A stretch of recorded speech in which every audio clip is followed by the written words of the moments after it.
Shalom Bracha, chers amis, nous allons partager une réflexion sur la paracha de la semaine. On attaque un nouveau livre, le livre de Shemot. Alors c'est un bon moment pour redémarrer du bon pied, si on n'a pas déjà démarré. Et si on a démarré, c'est un bon moment pour changer de vitesse, avancer encore plus vite. Voilà, on attaque le deuxième livre de la Torah. Ce Dvar Torah il a été en partie inspiré d'un très grand tzaddik qui s'appelait Rabbi Yaakov Toledano, qui était le fondateur des institutions du Rincy, en région parisienne, Merkaz HaTorah, le fils du grand tzaddik Rabbi Baruch Toledano, Zecher Tzaddik Vekadosh Ivracha. Le Rambam, le Ramban, Rabbi Moshe ben Nachmanide, le Nachmanide on l'appelle, nous explique dans son introduction qu'après le livre de Bereshit, le livre de Bereshit qu'on vient de terminer, on l'appelle dans la Torah Sefer HaYetzira. Sefer HaYetzira, c'est-à-dire le livre de la création. Effectivement, on décrit la manière dont Akadosh Baruch Hu a créé le monde, on décrit la façon de vivre des patriarches avec Akadosh Baruch Hu, et va suivre le deuxième livre qui s'appelle le livre de Shemot. Le livre de Shemot, on l'appelle le Sefer HaGeoula, j'ai oublié, Sefer HaGalut VeHaGeoula. Le Sefer de la Galout et de la Géoula. La Galout, ça veut dire l'exil, et la Géoula, la délivrance qui arrivera très bientôt. Ce livre nous avons à vivre les épreuves de l'exil à travers justement l'esclavage d'Égypte et le chemin à emprunter pour aboutir à la Géoula. Voilà. On nous dit que la Géoula, Bezrat Hashem, très proche, sera similaire à la sortie d'Égypte. Donc pour savoir comment va se passer la Géoula, la Tid Lavo, celle qu'on attend, il suffit de bien étudier la Géoula qui s'est déroulée au moment d'Égypte. Bien entendu, les époques ne sont pas les mêmes, les manières de vivre ne sont pas les mêmes, les habitudes, etc. ne sont pas les mêmes, mais les moyens ne sont pas les mêmes. En tout cas, le processus, d'après ce que nous dit ici le Chumash, est le même. Le livre de Shemot débute avec l'annonce du règne d'un nouveau roi, Melech Hadash, Asher Yada et Yosef, qui ne connaissait pas Yosef Hatzadik. Et bien sûr, il y a un débat dans le premier Rashi de la paracha. Est-ce que c'est un roi qui ne connaissait pas du tout Yosef, ce nouveau roi, ou est-ce que c'est un nouveau roi qui a fait semblant de ne pas connaître Yosef, affichant d'une certaine manière son ingratitude envers Yosef et oubliant tous les bienfaits dont il l'avait gratifié l'Égypte, Yosef Hatzadik.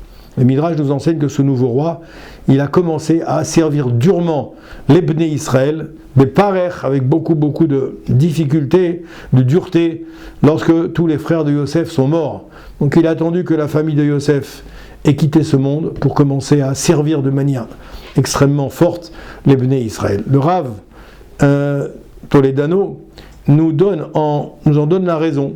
Il dit que lorsque les Shvatim, c'est-à-dire que les Bnei Yaakov, les enfants de Yaakov, ont quitté ce monde, les Bnei Israël ont commencé à se moderniser, à s'assimiler à la culture égyptienne. C'est ce que rajoute le Rav Samuel, directeur de la Yeshiva Keter Shlomo à Bnei Brak, un ami à qui on souhaite également beaucoup d'Atzlacha, beaucoup de réussite et une longue vie.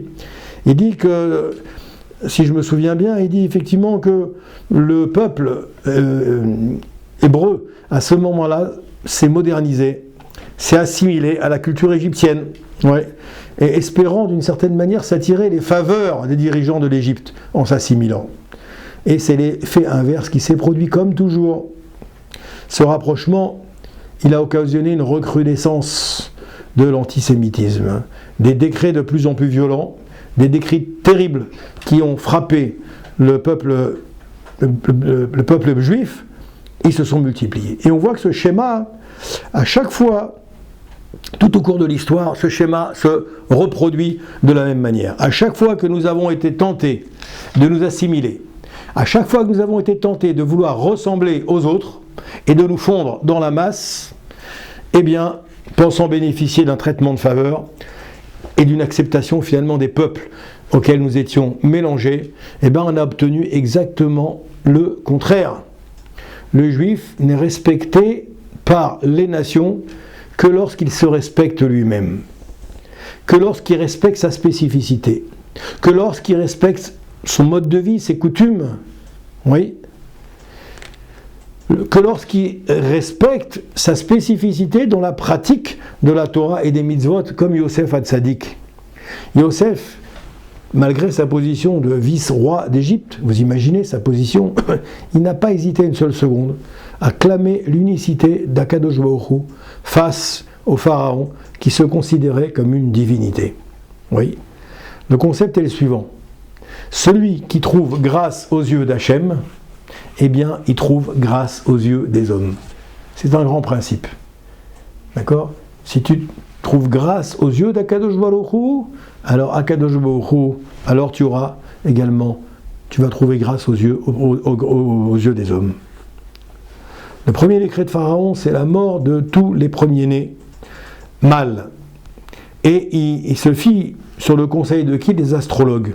Les astrologues égyptiens, là-bas, il y avait beaucoup de sciences occultes qui étaient pratiquées, etc., dans ce pays de grande technologie et de grande modernité. Et voilà que les astrologues avaient prédit que le libérateur du Ham Israël, du peuple juif, allait naître dans leur pays. Cependant, les sages-femmes de l'époque, il y en a deux, on les cite dans le début de la paracha de Shemot, paracha que nous allons lire Shabbat, eh bien, on nous cite deux sages-femmes, la première s'appelle Shifra, la deuxième s'appelle Pua, et qui sont en vérité Yocheved et Myriam. Myriam, c'est la fille de Moshe Rabbeinu, et la sœur, excusez-moi, de Moshe Rabbeinu. Yocheved, c'est la femme de Moshe Rabbeinu. Toutes les deux vont refuser d'obtempérer et d'accomplir les ordres du pharaon et de noyer, qui avait demandé de noyer tous les enfants mâles, bien qu'elles encouraient la peine de mort, vous imaginez, pour crime de lèse-majesté. D'où ont-elles tiré cette force extraordinaire? Alors c'est marqué comme ça dans la paracha, vous verrez au chapitre 1, Vatir ena mialedot et Elohim, velo asu ka'asher diber alehen, melech mitzraim techayena et yeladim. Je traduis, les sages-femmes craignaient Dieu et elles ne firent pas comme leur avait dit le roi d'Égypte, elles ont fait vivre les enfants au lieu de les faire mourir. La Torah ne met pas en avant leur humanisme. On aurait pu, les petits-enfants, petits bambins, mignons. Non, la Torah ne met pas en avant leur humanisme, leur don de soi, leur sacrifice, leur courage. Qu'est-ce que la Torah met en avant? La Torah met en exergue leur irat shamaim. C'est quoi irat shamaim? Leur crainte de Dieu. C'est la seule chose que la Torah met en avant, la crainte de Dieu.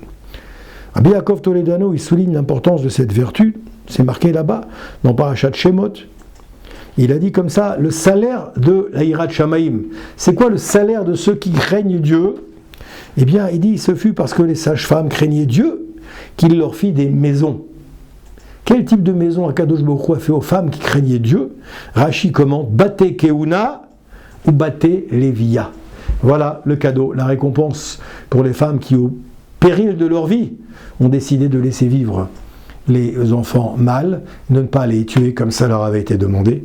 Ils ont eu Bate Keuna, Bate Levia, une descendance des maisons de Lévi, des maisons de Cohen, littéralement, ce qui veut dire quoi? Une descendance de prêtres, une descendance de Kohanim et de Lévi'im, ou encore des rois et des sages d'Israël. Le Rav fait remarquer que Betzalel, si vous regardez bien, le petit-fils de Myriam, il fut le seul capable d'édifier le Mishkan dans le désert, le temple dans le désert, tabernacle portatif comme on l'appelle, qui contenait les tables de la loi. Alors que personne n'y parvenait. Pourtant, vous savez quel âge il avait, Betzalel? Il avait 12 ans uniquement. Et à 12 ans, il était capable déjà de fabriquer, de concevoir un édifice, un Mishkan, qui était d'une complexité terrible. Et voilà qu'à 12 ans, seulement Betzalel connaissait la formule pour créer et détruire le monde même, nous disent nos Chachamim. Est-ce qu'il avait fait des écoles d'architecture? Est-ce qu'il avait fait des écoles prestigieuses de magie ou de choses comme ça? Est-ce qu'il était major à l'école polytechnique ou à Centrale ou je ne sais quelle autre faculté aujourd'hui? Pas du tout. La Torah nous révèle que la qualité qui lui a donné accès à ce grand honneur, à Betzalel, c'est quoi? Ça s'appelle Chochmat Alev. Chochmat Alev, on va traduire par la sagesse du cœur.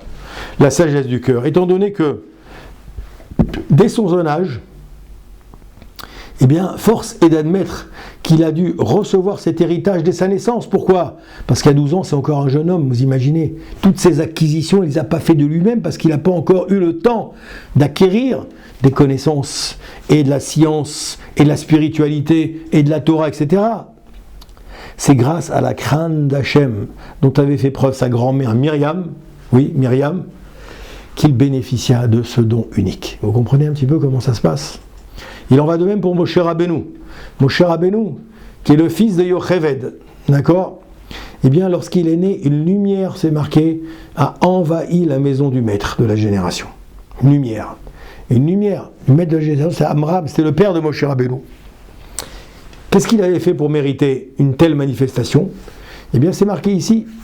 Bien qu'il ait été éduqué dans la maison de Pharaon, Moshe Rabbeinu, oui, bien qu'il ait été éduqué dans la maison de Pharaon, dont il est devenu le dirigeant, vivant dans le luxe et dans le confort contre toute attente, il souhaitait aller partager la douleur et la souffrance de ses frères, et il ne pouvait pas rester indifférent à leur détresse. Oui. Et qui c'est qui lui avait enseigné de telles vertus? Imaginez les âges qu'ils avaient, ils étaient tout jeunes. Lui qui n'avait reçu aucune éducation que celle de la maison de Pharaon, d'où il venait, des bras droits de Pharaon, je vous rappelle, Moshe Rabbeinu. Une des civilisations les plus perverties. C'est cette vertu de miséricorde qui a permis à Moshe Rabbeinu de trouver grâce aux yeux d'Hachem, oui, et d'être élu pour sauver le peuple. Voilà les qualités réelles qui ont sauvé Moshe Rabbeinu de la mort, et voilà les qualités réelles qui ont sauvé Moshe Rabbeinu de sombrer dans les affres de l'assimilation et du monde égyptien auquel il s'est frotté pendant plus de 22 ans en montant aux plus grandes fonctions publiques, n'est-ce pas, gouvernementales, et voilà pour autant qu'il n'a pas oublié. Il n'a pas oublié qui il était, d'où il venait, quelles étaient ses obligations. Et donc, en vérité, c'est cette vertu de miséricorde qui permit à Moshe Rabbeinu de trouver grâce aux yeux d'Hachem et d'être élu pour sauver le peuple hébreu. C'est sur cette base-là qu'Akadosh Baruch Hu a choisi ce genre de personnage. Il en est de même au moment où Hachem se dévoile à Moshe devant le buisson ardent. Oui, l'Éternel, il a dû discuter une semaine entière avec Moshe Rabbeinu pour le convaincre d'aller libérer ses frères en Égypte. Vous imaginez, normalement, Dieu vient de parler, tu t'exécutes tout de suite. Moshe Rabbeinu a refusé, il a dit non, je ne veux pas de cette mission, c'est pas pour moi. Je ne veux pas. Dieu a dû négocier avec lui pendant une semaine, nous dit ici le Midrash. Ouais.